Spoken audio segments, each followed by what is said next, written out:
B'investiment ta' 800,000 euro ġie inawgurat id-Dipartiment tal-Fiżjoterapija f'San Vincenz de Paul. Dipartiment li nbidel faċilità moderna, spazzjuża u bikmamar individwali.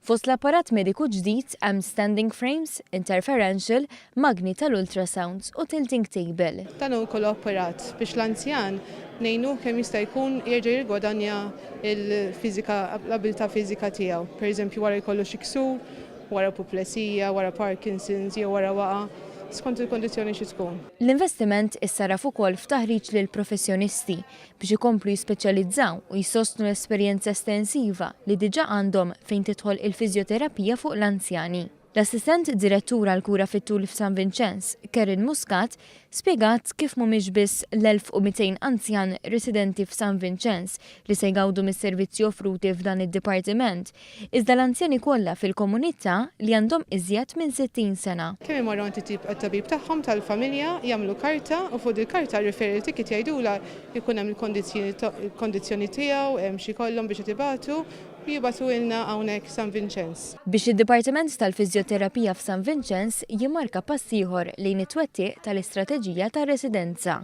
Strateġija li kif spjegat il-kap eżekuttiv Josiane Cutajar mhux biss titratta titjib infrastrutturali fil-faċilitajiet iżda li għandha lan li ssir faċilità state of the art għall-anzjani. Għandna viżjoni u anke strateġija li tmexxina dil-viżjoni fejn San Vincenz impoġġuh bħala ċentru ta' eċċellenza fejn idħol kura fit-tul. Nixtiequ li bil-mod il-mod jiżvolġi f'ħabb b'servizzi varjati fejn tidħol kura għall-anzjani.